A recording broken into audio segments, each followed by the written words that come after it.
Certo.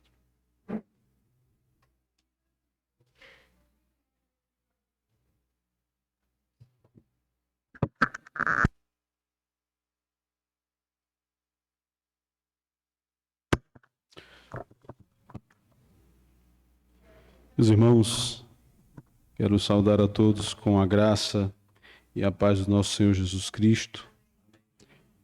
Louvamos a Deus por, mais uma vez, termos esse privilégio de bendizer e exaltar o nome santo do nosso Deus.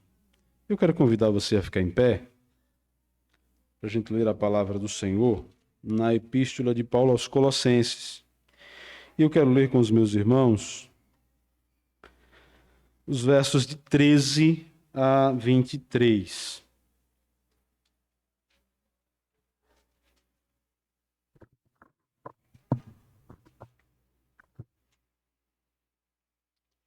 Epístola de Paulo aos Colossenses, capítulo 1. Nós vamos ler os versos de 13 a 23, que nos diz assim: Ele nos libertou do império das trevas e nos transportou para o reino do Filho do seu amor, no qual temos a redenção, a remissão dos pecados. Este é a imagem do Deus invisível, o primogênito de toda a criação, pois nele foram criadas todas as coisas no céu e sobre a terra, as visíveis e as invisíveis, sejam tronos, sejam soberanias, quer principados, quer potestades. Tudo foi criado por meio dele e para ele. Ele é antes de todas as coisas, nele tudo subsiste. Ele é o cabeça do corpo da igreja. Ele é o princípio, o primogênito de entre os mortos, para em todas as coisas ter a primazia. Porque aprove a Deus que nele residisse toda a plenitude, e que, havendo feito paz pelo sangue da sua cruz, por meio dele reconciliasse consigo mesmo todas as coisas, quer sobre a terra, quer no céu.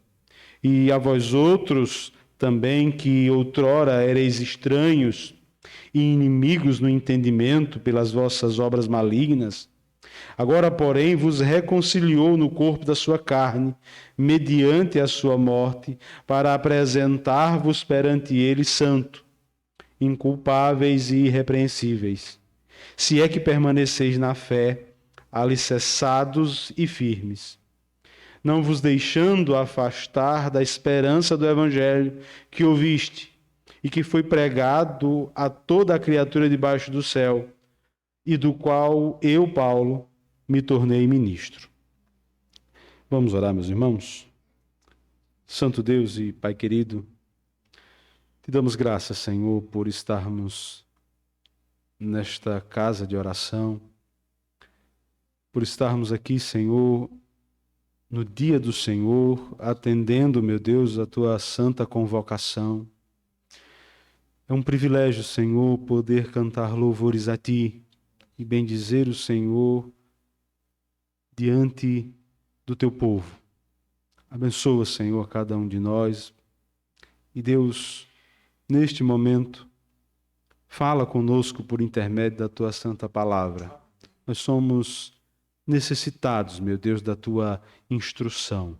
Somos necessitados, meu Deus, da edificação que provém do Espírito Santo por meio da exposição da tua palavra. Abençoa, Deus, a tua igreja. Essa é minha oração, Senhor, grata em nome de Jesus. Amém. Poder sentar, meus irmãos?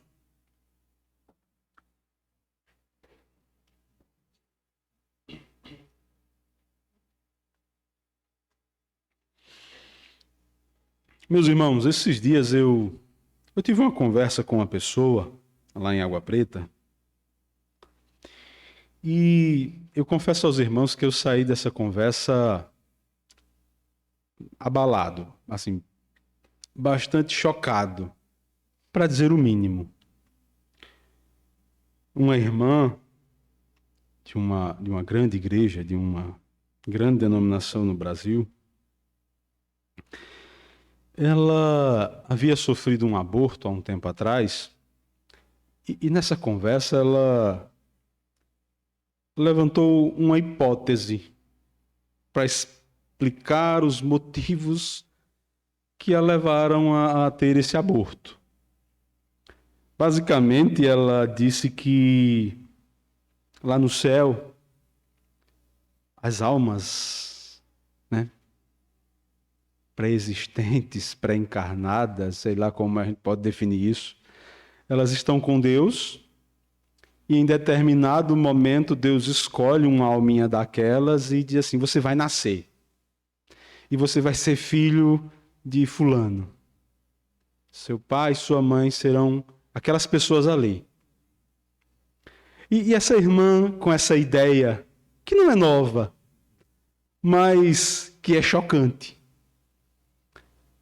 disse que essa alminha que nasce contra, que é destinada por Deus a nascer contra a sua vontade, porque ela diz assim, não, Deus, aqui está tão bom, eu vou nascer filho de Wellington e Ednara, isso não tem jeito de futuro não vou não.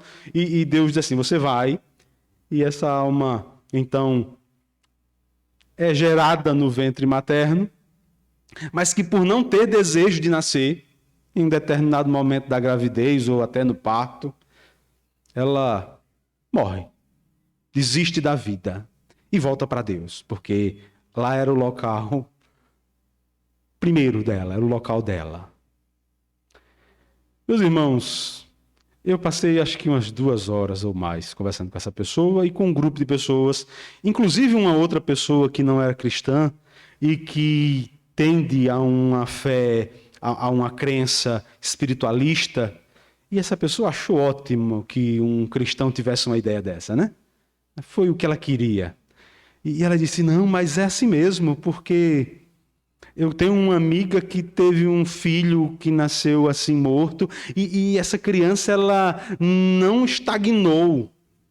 Ela seguiu vivendo uma vida num plano astral paralelo, e se tornou adulto, e eu digo, meu Deus, onde é que eu estou, Jesus? Eu confesso que eu passei várias horas conversando com essa irmã e com esse grupo de pessoas, e tentando explicar para aquela irmã que o crente ele tem um compromisso, acima de tudo, com a palavra de Deus. E eu tentei expor o evangelho, expor a criação, e ela no final olhou para mim e disse assim, mas irmão, eu creio assim. Eu creio assim. Nesses últimos dias, meus irmãos, isso foi sábado da semana passada, e eu fiquei assim a semana toda pensando e me perguntando, tentando explicar, tentando entender. Que tipo de evangelho é esse que essas pessoas estão crendo por aí, meu Deus? Que tipo de fé tem sido anunciada para essas pessoas? Que evangelho é esse que produz pessoas, né, ditas cristãs, que são supersticiosas, que são espiritualistas, e que defendem assim com unhas e dentes, com ferocidade, defendem com ousadia e intrepidez aquilo que acreditam e a importância de viver em sua fé baseados na percepção que eles têm da realidade. Eu creio assim. Meus irmãos, eu confesso que eu sinceramente não sei o que essas pessoas estão aprendendo por aí. Mas eu sei que não tem nada novo debaixo do sol. Esse tipo de coisa vem acontecendo ao longo da história da humanidade, esse tipo de ideia. E dentro da própria igreja cristã, pessoas com ideias parecidas e com ideias até piores se levantaram. Mas, irmãos, a igreja do Senhor, ela nunca permitiu que esse tipo de coisa permanecesse em seu meio, em seu seio. os servos do Senhor, os apóstolos, os pastores comprometidos com o evangelho do reino, eles sempre se empenharam em desfazer essas crendices. E isso é feito com a pregação do evangelho. Paulo, ele escreve essa carta, meus irmãos, e essa é uma daquelas cartas do cativeiro, da prisão, desculpa. Quando Paulo esteve ali em Roma, né, provavelmente entre os anos 61 e 62, ele escreve essa carta ao receber uma visita de um amigo, de um co-irmão, de um servo de Cristo, que veio à fé pela pregação do apóstolo Paulo, muito provavelmente, e ao receber essa visita desse que Paulo descreve como amado conservo e fiel ministro de Cristo para com a igreja, conforme o verso 7, esse servo do Senhor vem até Paulo e conta como está a igreja na cidade de Colossos. E nós vemos, meus irmãos, que a igreja ouviu o evangelho da fé, né? Foi formada porque ouviu o evangelho da fé, porque creu, mas que com o passar do tempo, ela foi bombardeada por certas doutrinas e ensinamentos errados, equivocados. E muito provavelmente Epáfras, ele relata a Paulo as dificuldades que ele tem enfrentado na condução daquela igreja. Igreja que cristã estava sendo assolada por falsos ensinamentos. Paulo escreve essa carta, meus irmãos, com o propósito de combater tais ensinos. Ele escreve essa carta para tentar afirmar aqueles cristãos naquilo que é o verdadeiro conhecimento de Cristo. Nós podemos perceber na oração que Paulo faz, né, nos versos de 9 a 12, as preocupações de Paulo para com aquela igreja, mediante as informações que ele havia recebido. E o seu desejo é que aquela igreja, aquelas pessoas, se tornassem conhecedoras do Evangelho, plenamente firmadas nessa verdade. E talvez você se pergunte, mas que ensinamentos tão equivocados eram estes, que foi necessário o pastor da igreja ir se encontrar com o seu amigo de ministério, seu pai na fé, vamos chamar assim, para receber uma orientação de como trabalhar com aquela igreja. Os estudiosos, eles chegaram à conclusão de que na cidade de Colossos estava se levantando um ensinamento equivocado, um ensinamento herético, que era muito particular ali daquela região. E essa heresia é chamada de a heresia de Colossos. Aqueles irmãos estavam sendo levados ao engano por meio de uma doutrina, de um ensinamento que é conhecido na história da igreja como gnosticismo, de que a matéria é má, o espírito é uma centelha de Deus e está aprisionada no corpo, e que a salvação ela é obtida por meio de um conhecimento especial que foi revelado por Deus a um grupo seleto, e que esse grupo seleto,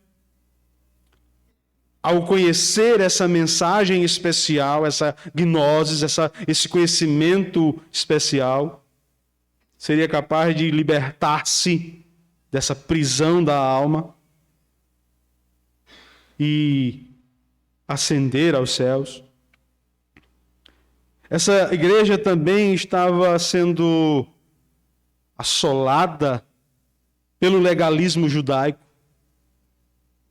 que afirmava que para você ser salvo ou ter direito ao perdão de Deus, era necessário o cumprimento, a obediência dos rituais e de toda a questão litúrgica, cerimonial da lei de Moisés, na tentativa de alcançar méritos. Essa igreja também estava sendo assolada pelo misticismo, uma distorção, uma forma deturpada da espiritualidade cristã, que estava muito relacionada com outro aspecto daquela heresia, que era o ascetismo, um viver asceta. Eles entendiam que para alcançar níveis mais elevados de espiritualidade era preciso se abster de comida, era preciso se abster do casamento, era preciso viver uma vida de privação do sono, uma vida de autoflagelo. Tudo isso estava ali, assediando aquela igreja, influenciando aquela igreja na direção contrária do Evangelho de Cristo. E, meus irmãos, o interessante é que Paulo ele não gasta seu tempo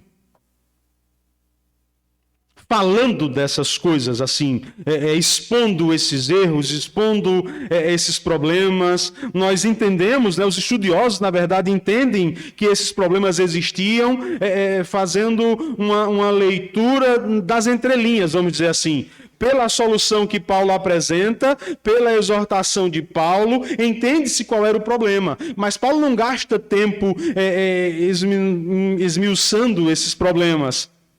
Paulo ele combate essa heresia naquela igreja, esse amálgama de heresia naquela igreja, com a apresentação da pessoa e da obra de Jesus Cristo. Paulo não faz outra coisa. Nessa carta, Paulo ele se dedica, ele se esforça para falar da supremacia e da suficiência do Salvador Jesus Cristo. Paulo ele investe o seu tempo em expor para uma igreja assolada pela heresia Cristo crucificado, Filho de Deus. E nessa noite, meus irmãos, o meu propósito com vocês nesse texto é também fazer isto. É apresentar para a igreja do Senhor, apresentar para os visitantes nessa noite quem é Jesus. O que ele fez por nós. E qual é o resultado disso para a minha vida? Porque se você perguntar para muito cristão por aí, quem é Jesus, o que ele fez e qual o resultado disso para a vida, as respostas serão as mais variadas. Mas esse texto, meus irmãos, ele apresenta de maneira muito clara quem é o Senhor Jesus Cristo. Qual é a sua obra, aquilo que ele operou em nosso favor. E qual o resultado disso para as nossas vidas.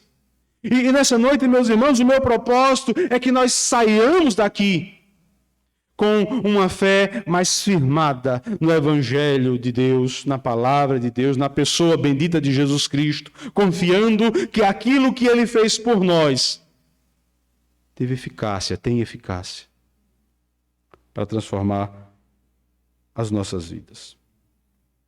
Meus irmãos, para que a gente responda essas perguntas, né? Quem é Jesus, o que ele fez e qual o resultado disso para a minha vida? Não nos interessa o que dizem os filósofos. Não nos interessa o que os filósofos alegam a partir da percepção que eles têm da realidade. Não nos interessa, meus irmãos, o que certos religiosos dizem Religiosos que muitas vezes distorcem o evangelho para proveito próprio. Não nos interessa. O que interessa para a igreja do Senhor Jesus Cristo é saber o que as Escrituras dizem sobre Jesus, sobre a sua pessoa, sobre a sua obra. Na conversa que eu tive com aquela irmã, eu disse a ela: minha irmã, mas o que a senhora acredita, se não estiver de acordo com a palavra de Deus, não vai levar a lugar nenhum, a não ser para o inferno.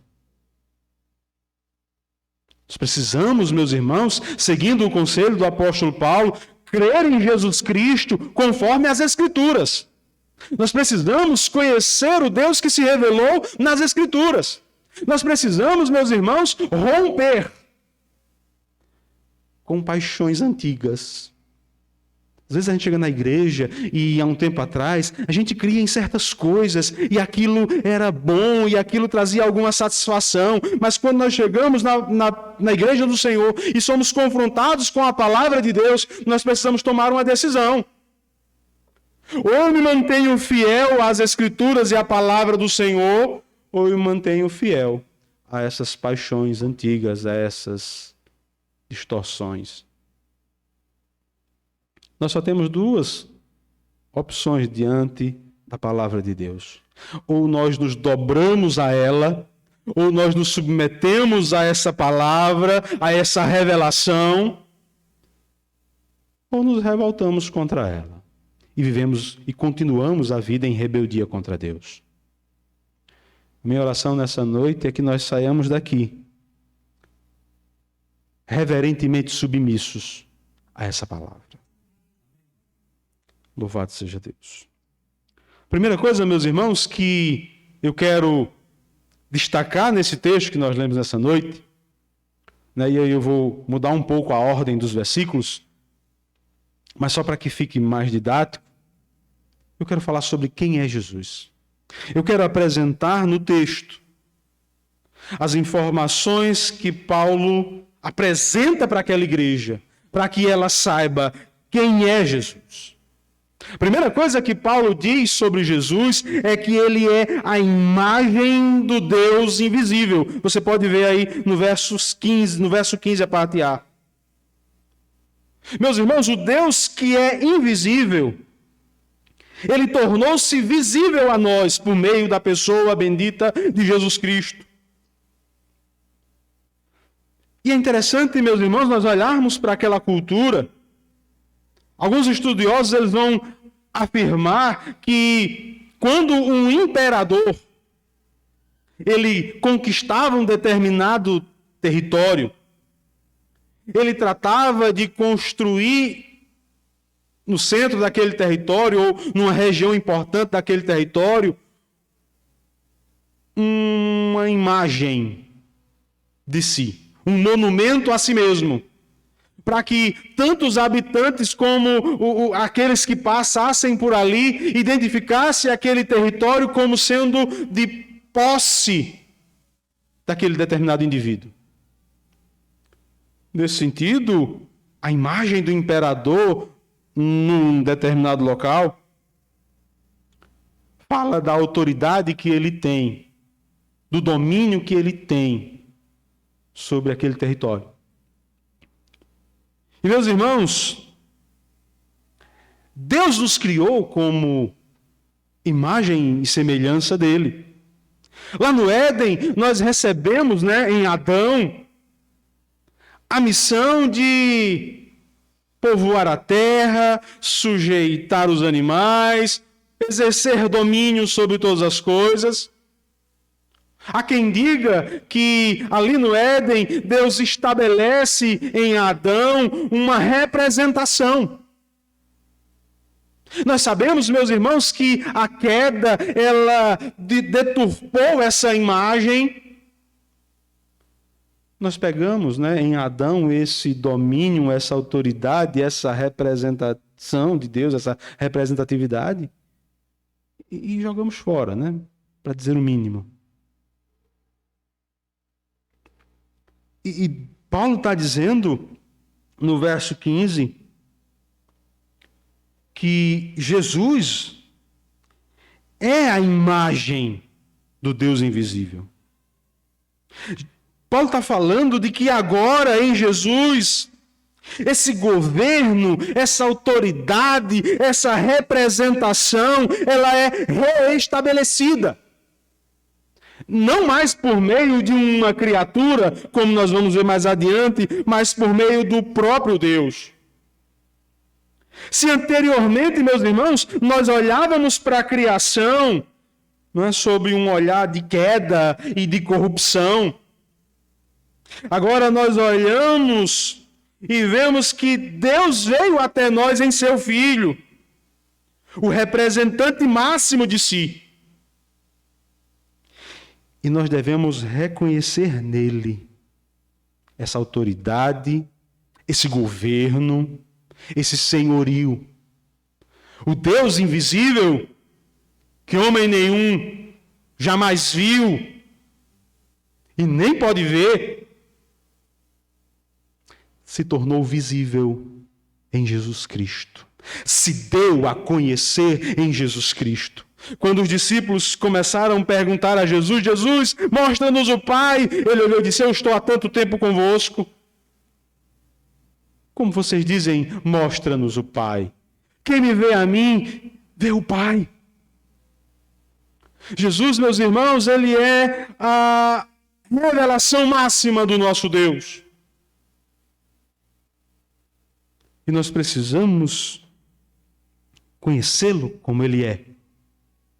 A imagem do Deus invisível. Paulo continua falando, meus irmãos, àquela igreja e dizendo quem Jesus é. Ele é o primogênito da criação.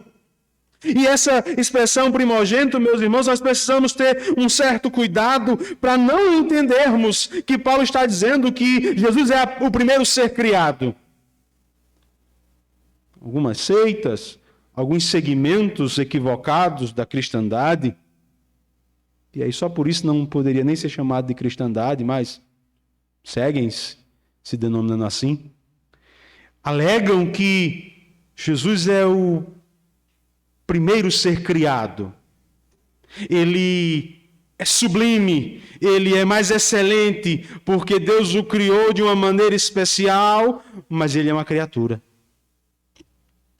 Os testemunhos de Jeová, por exemplo, eles alegam que Jesus Cristo foi um profeta. Um homem que deu um bom exemplo e por aí vai. Só que isso, meus irmãos, é respaldo nas Escrituras. Quando Paulo diz que Jesus é o primogênito da criação, ele está trazendo à mente dos seus ouvintes, dos seus leitores, aquela ideia do Antigo Testamento, de que o primogênito tinha o direito à herança do pai. Tudo aquilo que pertencia ao pai, pertencia ao primogênito. Paulo está dizendo que que o Deus Filho não é a principal das criaturas, mas que ele é o dono, o herdeiro de todas as coisas. Tudo aquilo que pertence a Deus, pertence a Jesus Cristo, como o herdeiro. Toda honra, toda glória, todo louvor e toda exaltação que nós devemos render a Deus o Pai, nós devemos render a Deus o Filho.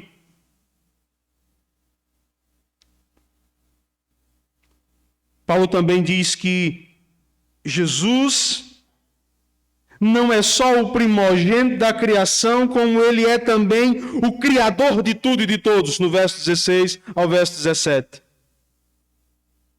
Pois nele foram criadas todas as coisas, nos céus e sobre a terra, as visíveis e as invisíveis,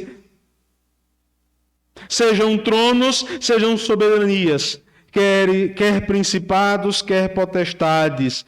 Tudo foi criado por meio dele e para ele. Ele é antes de todas as coisas. Nele tudo subsiste.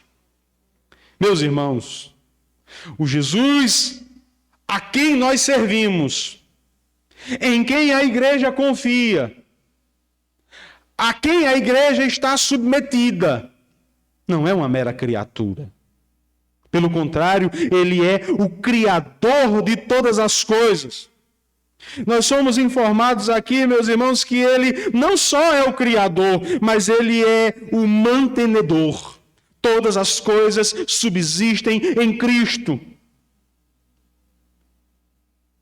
Ele é o Criador. Ele é o dono de tudo. Até aqui, meus irmãos, Paulo ele fala do cosmos. Ele fala da criação como um todo.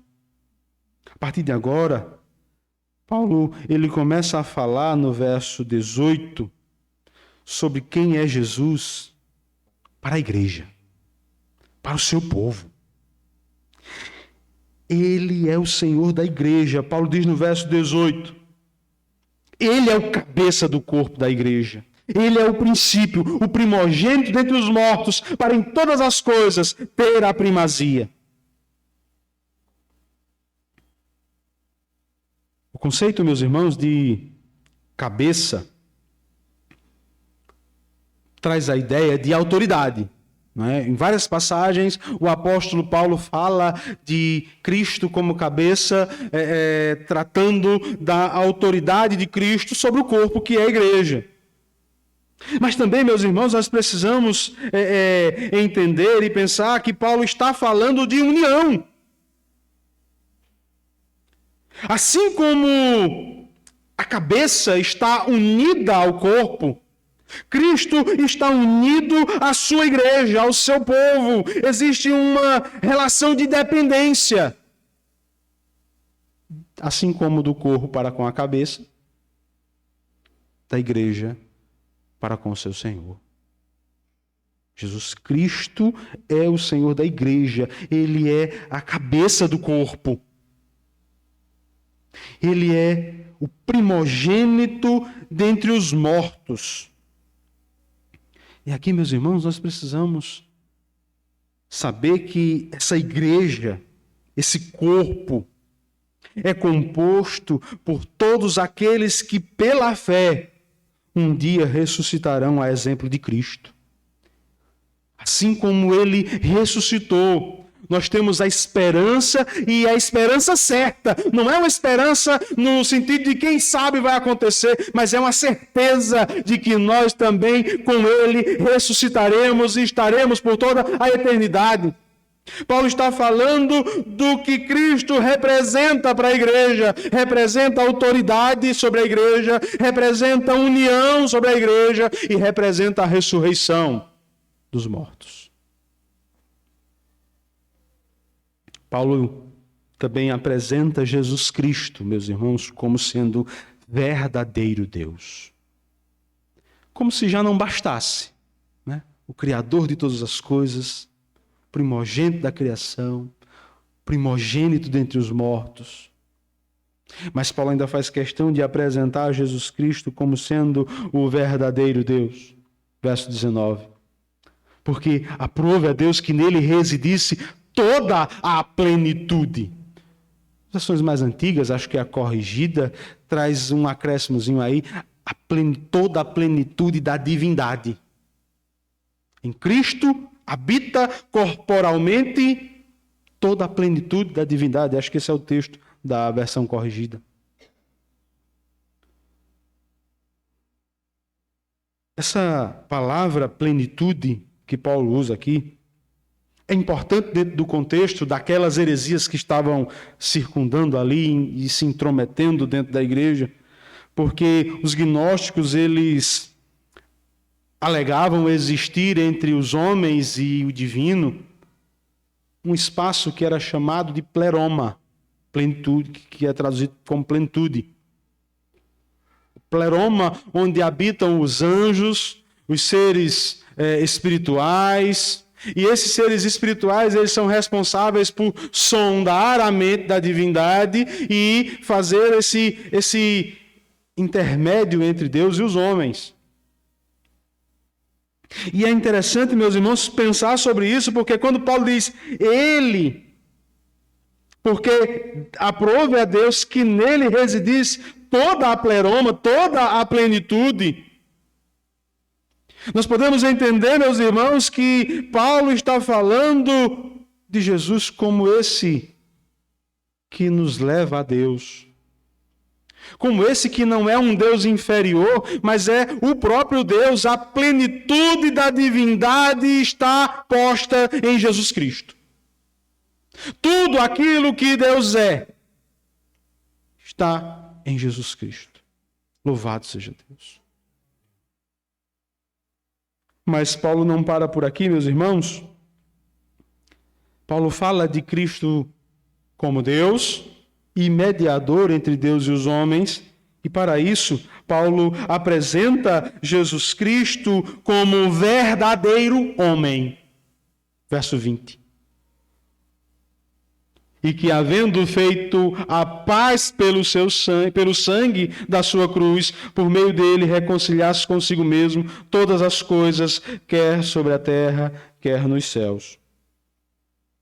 Para que houvesse mediação, e para que essa mediação fosse de fato eficaz, foi necessário Deus tornar-se homem, o Deus que sangra, e que sangrou de fato na cruz por mim e por você. O Deus que nos reconciliou consigo mesmo por meio do seu sangue jorrando numa cruz, sofrendo em si o peso da ira de Deus por causa dos nossos pecados. Então, meus irmãos, se para o universo Jesus é o Criador, é a plenitude, é o primogênito da criação, é o Senhor. Para a igreja, Jesus é o cabeça. Para a igreja, Jesus é a plenitude de Deus. Para a igreja, Jesus é plenamente homem. O Deus homem, que está à direita do Pai, intercedendo por cada um de nós. Louvado seja Deus por isso, meus irmãos. Paulo, ele passa esse tempo escrevendo, apresentando para aquela igreja assolada por ideias equivocadas acerca da pessoa de Jesus Cristo, acerca da fé, acerca da criação, e ele se esforça em apresentar Jesus Cristo como supremo sobre a criação, supremo sobre a igreja, o Deus homem, supremo e suficiente para o seu povo. Mas Paulo, ele não para por aqui. O texto que nós lemos também nos responde à pergunta: o que ele fez? Além de criar, além de manter, Jesus ainda fez algo a mais por cada um de nós. Paulo diz no verso 13 que ele nos libertou do império das trevas e nos transportou para o reino do Filho do seu amor. Esse império das trevas, meus irmãos, ele tem a ver com o império da ignorância acerca de Deus. Aqueles que não conheciam a Deus, por não poderem vê-lo, por não terem acesso à revelação, vamos dizer assim, em Cristo, recebem a libertação dessa ignorância por meio da revelação que Deus fez de si mesmo em seu Filho. Paulo está dizendo àquela igreja, meus irmãos, que eles foram libertos por meio da pregação do Evangelho. E que o pecador é liberto desse domínio da ignorância e levado para o reino de Jesus Cristo, o Filho amado de Deus. No outro tempo, meus irmãos, nós éramos ignorantes acerca de Deus, de sua palavra, de sua salvação bendita. Mas um dia, aprove a Deus revelar a nós, se revelar a nós por meio de seu Filho, por meio da pregação do Evangelho. E cada um de nós que aqui está, que é um cristão de fato, teve os olhos abertos e foi liberto dessa ignorância, desse reino de trevas, de obscuridade, e agora vive no reino da luz, no reino do conhecimento, no reino da salvação, no reino do amor de Deus. Paulo também afirma que Jesus operou em nosso favor, realizou em nosso favor redenção. Verso 14. No qual temos a redenção, a remissão dos pecados. Paulo está dizendo, meus irmãos, que Deus em Cristo nos deu uma libertação por meio do pagamento de um resgate. Por meio da quitação de uma dívida. Aquela ideia que muitos de nós já conhecemos do mercado de escravo, em que alguém vai lá e compra-me escravo para me pôr em liberdade.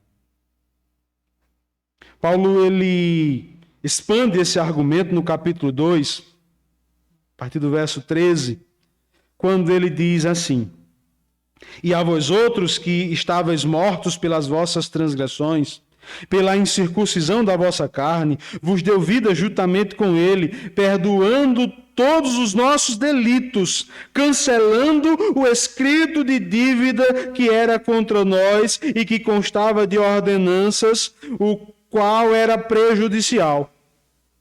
Removeu inteiramente, encravando-o na cruz. A cruz, meus irmãos, é o instrumento de Deus, onde a nossa dívida foi paga por Jesus Cristo, onde ele sofreu, como eu já disse nessa noite, todo o peso da ira de Deus, que era contra nós. Estava lá o escrito da dívida, a relação dos nossos débitos, mas Jesus encravou na cruz. E despojando os principados e as potestades publicamente, os expôs ao desprezo, triunfando na cruz. A cruz de Cristo, meus irmãos, não é sinal de derrota. É sinal da vitória da igreja, do triunfo de Deus em Cristo para salvar quem não merece. Deus exige, meus irmãos, santidade plena. E nós não somos santos. Deus exige, meus irmãos, perfeição. E nós não somos perfeitos. E a santidade, a justiça de Deus exige punição por nossas imperfeições, por nossas falhas, por nossa imoralidade. E Jesus, ele recebeu essa punição em nosso lugar. Esse escrito de dívida que constava contra nós foi apregado na cruz. E lá, o nosso Salvador, ele triunfou para nos dar o perdão, a remissão dos pecados. Louvado seja Deus. Nós fomos, meus irmãos, segundo o apóstolo Paulo, reconciliados com Deus. E isso tem a ver com os resultados daquilo que Jesus fez por nós. Paulo apresenta Jesus Cristo como supremo, como suficiente, como Senhor da igreja, como plenamente Deus, como plenamente homem. Paulo apresenta, meus irmãos, aquilo que ele operou por nós. E agora eu quero mostrar a vocês os resultados disso na nossa vida. E a primeira coisa é essa: nós somos reconciliados com Deus. Verso 21 e 22, até a parte A. E a vós outros, que também outrora ereis estranhos e inimigos no entendimento, pelas vossas obras malignas, agora, porém, vos reconciliou no corpo da sua carne, mediante sua morte, para apresentar-vos perante ele, santos, inculpáveis e irrepreensíveis. Meus irmãos, a condição da humanidade sem Deus é uma condição de inimizade. O ser humano é rebelde por natureza. Não busca a Deus. Paulo diz isso escrevendo aos Romanos. Não há um justo, nenhum só sequer. Todos se extraviaram e a uma se fizeram inúteis. Não há quem faça o bem. Essa é a situação do ser humano ante a face de Deus que o criou. Mas Deus em Cristo, meus irmãos, nos reconcilia consigo mesmo. O apóstolo Paulo diz que essa é uma grande prova de amor. O fato de que Cristo morreu por nós, sendo nós ainda pecadores. Ninguém aqui, ninguém no mundo, ninguém na história da humanidade mereceu o sacrifício de Jesus Cristo. Mas Ele fez por amar pecadores como eu e você. Louvado seja Deus, meus irmãos. Ele nos reconciliou consigo mesmo. Ele nos reconciliou com o Deus Santo, com o Deus Todo-Poderoso, com o Deus Trino. E hoje, meus irmãos, nós temos paz com Deus. Que coisa maravilhosa. O mundo, por mais que esteja lá fora, supostamente se divertindo, se entregando aos prazeres, se entregando à libertinagem, ao que quer que seja, quando volta para casa, a dor, a angústia, a desilusão o acompanha. Porque eles não têm paz com Deus. No fundo, eles sabem que um dia eles vão se encontrar com o Senhor e vão prestar contas. Eles até tentam negar essa verdade. Não, Deus não existe. Porque isso é uma forma de fuga. Mas nós, a igreja do Senhor, temos paz com Deus por meio do sacrifício de Jesus Cristo. Aquilo que Ele fez por nós nos trouxe como resultado essa reconciliação, essa paz, a possibilidade de viver uma vida de intimidade com Ele. Meus irmãos, um outro resultado disso é o finalzinho do verso 22. Ele fez isso para nos apresentar perante Ele santos, inculpáveis e irrepreensíveis. Essa reconciliação mesmo tem esse propósito, nos levar a Deus, nos apresentar diante dEle como santos, como alguém que não tem mais culpa a ser paga, a ser expurgada, a sofrer condenação, a sofrer juízo. Não que nós tenhamos algum mérito, isso precisa ficar muito claro. Nós não vamos ser apresentados a Deus como santos porque nós vivemos uma vida de boas obras e de santidade, mas porque Ele nos reconciliou no corpo da sua carne mediante a sua morte. Essa é a base da nossa santidade, os méritos de Cristo. Essa é a base da nossa inculpabilidade, os méritos do nosso Senhor Jesus Cristo. A base da nossa irrepreensibilidade é o sacrifício bendito de Jesus Cristo, os méritos de Jesus Cristo. E nós vamos nos achegar a Deus, e nós vamos nos apresentar diante de Deus, sempre confiados nesses méritos. Paulo, escrevendo aos Romanos, ele diz: quem intentará acusação contra os escolhidos de Deus? É o próprio Deus quem os justifica. Sabe? Foi Cristo que morreu por eles e mais do que isso, quem ressuscitou. E como eu já disse essa noite, está à direita de Deus intercedendo por nós. Levando a Deus as nossas fraquezas, é verdade, mas dizendo: eu paguei, está pago. Lá na cruz, Jesus gritou, bradou, está consumado, foi pago, definitivamente pago, não resta mais dívida. Em Cristo nós temos a reconciliação com Deus, em Cristo nós temos a paz com Deus e seremos apresentados diante de Deus em santidade, em inculpabilidade e em irrepreensibilidade. Porque Ele é fiel.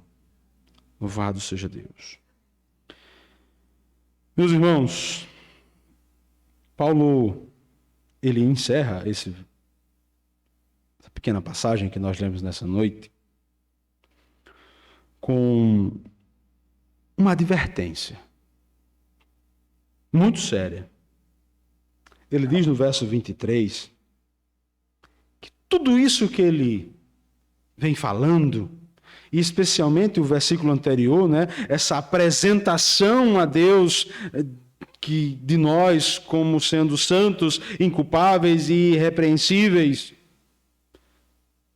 ela acontece se de fato nós permanecemos na fé. Ele diz, se é que permaneceis na fé, alicerçados e firmes, não vos deixando afastar da esperança do evangelho que ouviste e que foi pregado a toda criatura debaixo do céu e do qual eu, Paulo, me tornei ministro.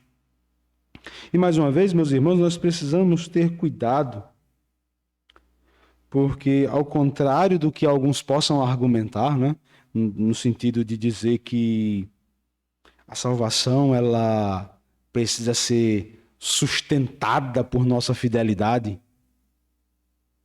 né? Ser fiel até a morte e dar-te-ei a coroa, é o que alguns dizem. Paulo não está aqui dizendo que o pecador tem uma participação ativa, mas ele está denunciando um fato que pode ser constatado por cada um de nós. Quantas pessoas, meus irmãos, estiveram por aqui conosco, com a igreja do Senhor, caminharam por um tempo, ouviram a pregação, até se emocionaram. Mas com o passar do tempo, afastaram-se da fé. Porque, meus irmãos, eles não estavam alicerçados, firmes, na esperança do Evangelho. Não havia, de fato, uma salvação operada pelo Espírito Santo. Paulo, ele está dizendo aqui, meus irmãos, em outras palavras, nós podemos entender que os salvos, eles perseverarão. Aqueles que permanecerem firmes na fé e alicerçados nessa esperança do Evangelho, eles receberão sobre si essas bênçãos, esses resultados daquilo que Cristo operou. E só o crente pode perseverar até o fim. Só aquele a quem Cristo sustenta vai, de fato, permanecer firme na fé, alicerçado nessa fé, na esperança do Evangelho. Porque não há em nós poder para segurarmos na mão de Deus e irmos, como dizia o velho hino. É Ele quem nos segura em suas mãos. É Ele quem nos sustenta em suas mãos. É Ele quem nos conduz em seu evangelho da graça. É Ele quem firma os nossos passos. Se você não permanecer nessa fé, você vai estar somente evidenciando que o evangelho da graça não fez nenhum sentido para você. Não o alcançou. A igreja do Senhor, a quem Paulo se dirige, nós que estamos aqui nessa noite, devemos, com base no texto, reconhecermos a autoridade, o senhorio de Jesus Cristo como plenamente Deus, como plenamente homem, e que operou a redenção em nosso favor, e que trouxe sobre nós reconciliação e paz com Deus, e assim vivermos pela fé. Bendito seja Deus. Quero encerrar, meus irmãos, nessa noite com duas aplicações, 3 na verdade, mas não é nada diferente do que eu já disse até agora. Jesus, ele é plenamente, eternamente o Deus homem. digno de toda honra, de todo louvor, de toda adoração. Por isso, meus irmãos, abandonemos os ídolos do nosso coração. Sabe, renuncie essas falsas ideias acerca de Deus, essas paixões antigas, né? Ídolos que muitas vezes te aprisionam. Abandone. Abandone toda a compreensão equivocada que você tem acerca de Deus e de seu Filho, do Espírito Santo, e se renda às Escrituras. Se renda à verdade revelada de Deus para nós. Aquilo que Deus deseja que nós conheçamos acerca dele. Ele revelou nas Escrituras. Ele revelou em seu Filho, Jesus Cristo. E nós precisamos, como igreja do Senhor, viver com base nessa revelação. A Bíblia. Acabe com esse negócio de eu creio assim. Pelo amor de Deus. Acabe com isso. Ah, mas eu acho que é assim. Acabe com isso. Ah, mas no passado eu ouvi dizer que era assim. Acabe com isso. Dobre-se ao Evangelho, à informação das Escrituras. O apóstolo Paulo diz que é nas Escrituras que nós nos tornamos sábios para a salvação. Segunda coisa, meus irmãos, Jesus ele operou por nós grande salvação. Ele pagou o preço exigido por Deus para nos pôr em liberdade. Então, vivamos como livres. E liberdade não é sinônimo de libertinagem, já dizia o apóstolo Paulo. Mas vivamos como livres, meus irmãos. As pessoas têm se colocado sobre muitos julgos, sobre opressões, que nada tem a ver com o Evangelho, que até tem uma aparência de piedade, mas não tem eficácia nenhuma contra o pecado. Vivamos como livres, em gratidão e devoção ao Deus Trino Todo-Poderoso. Por fim, meus irmãos, permaneçamos firmes nesta fé. A fé que foi dada aos santos, a cada um de nós. E meus irmãos, não deixe que nada afaste você da esperança que há em Cristo Jesus. Está faltando o quê? Está faltando casa? Está faltando carro? Você tem o céu. Está faltando saúde? Deus é bom e Ele garantiu para você o céu, perdão, salvação. E ninguém pode atribuir a você pecado ou culpa. Porque se de fato você crê em Jesus Cristo, se de fato você entregou a vida a Jesus Cristo, Ele pagou a sua dívida. Então viva firme nessa fé, nessa esperança. Curva sua cabeça. Pai querido, graças eu te dou, Senhor, por essa oportunidade. Graças te dou, Senhor, pela palavra nessa noite. Deus, que conhecer a Jesus Cristo como Ele é revelado nas Escrituras, conhecer a sua obra e conhecer os resultados disso para a nossa vida. Meu Deus, que isso produza em nós vida e comprometimento com o Teu Evangelho, com o Teu Reino. Assim eu oro, meu Deus, em nome de Jesus. Amém.